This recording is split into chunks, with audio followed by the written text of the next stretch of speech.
بسم اللہ الرحمن الرحیم۔ تو یوسف علیہ السلام نے کس عمر میں خواب دیکھا ہے؟ آرائے مفسرین منتشر ہے، اکثر حضرات کہتے ہیں کہ 9 سال کی عمر تھی جب حضرت صاحب نے خواب دیکھا ہے۔ خواب حقیقت میں آنے والی زندگی کا آئینہ ہوتا ہے۔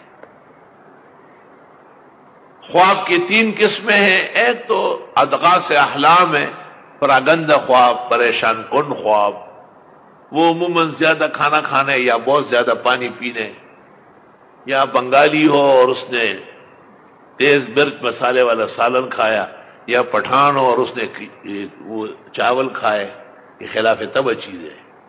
تو وہ دیکھتا ہے کہ میں نے چوتھے آسمان میں پاؤں رکھا اور چھٹے میں نکل آیا، تو اس کی کوئی تعبیر نہیں ہوتی۔ اضغاث و احلام۔ کبھی خواب جو ہے وہ انسانی پیشے سے وابستہ ہے۔ بھئی آپ دیکھ رہے ہیں کہ میں تفسیر میں بیٹھا ہوں تو تفسیر پڑھ رہے ہیں، یہ آپ کا کام ہے۔ یہ جو تانگا چلاتے ہیں نا کوچوان، یہ خواب میں سوتے سوتے ہاں ایسا جاؤ، نہیں بیٹی یہ تو شالمار جانا ہے نا، بالکل فکر کس بقدر ہمت ہے۔ اس لیے علماء کہتے ہیں اعمال صحیح کرو کہ آئینے میں صحیح چیزیں نظر آ جائے۔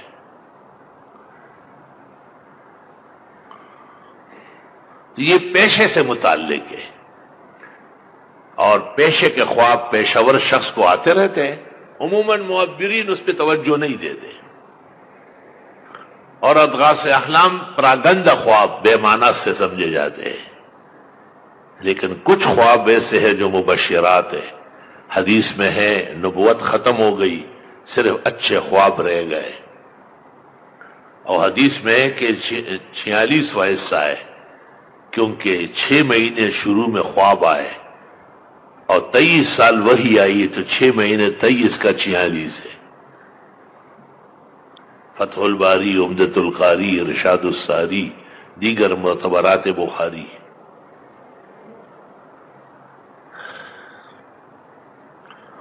بعض اوقات خواب اس قدر اہم مہم ہوتا ہے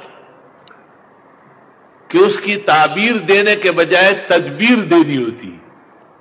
جیسے ایک شخص نے خواب کے اندر ایسے مناظر دیکھے کہ معبر سمجھ گیا کہ اس پر کوئی آفت تکلیف آنے والی ہے، تو مناسب نہیں کہ آپ تعبیر دے دیں، بلکہ آپ تدبیر دیں اور ان کو کہے کہ اللہ نے توفیق دی ہے تو گھر میں جتنے افراد ہیں ہر ایک کی طرف سے ایک گائے کاٹو۔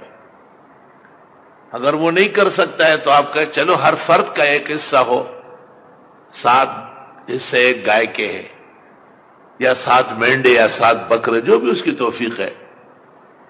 یہ بھی نہیں ہے تو اس کو کہے کہ اتنے رکعت نوافل پڑھو اور آئندہ یہ خواب کسی کو نہ سناؤ۔ تو علماء کہتے ہیں کہ احیاناً یعبر و احیاناً یدبر، تعبیر سے تدبیر افضل ہے۔ وفیہ حکایت عجیبہ لا استطیع ان اذکرها ولو جمعتها لکان اکبر کتب حتی من تاتیر الانام للنابلسی۔ عبد الغنی نابلسی جو ابن عابدین کے استاد ہیں، اس نے ایک کتاب لکھی ہے تاتیر الانام فی تعویل الاحلام۔ علماء کہتے ہیں انسائکلوپیڈیا ہے، اور اصل تو وہی امام ابن سیرین ہے جنہوں نے عجائب و غرائب خواب و اصول لکھے۔ اصلاً یہ طبی مناسبت ہے جو اللہ بعض علماء کو عطا فرماتے ہیں۔ ہمارے استاد مولانا مفتی احمد الرحمن سے امام تھے رویا کے، حضرت اقدس شارح البخاری و ترمذی حضرت بنوری بھی خوابوں کے ائمہ مسلمہ مانے جاتے تھے۔ جزاک اللہ خیر۔ آگے زیادہ سے زیادہ شیئر کریں اور ہمارے چینل کو سبسکرائب کریں۔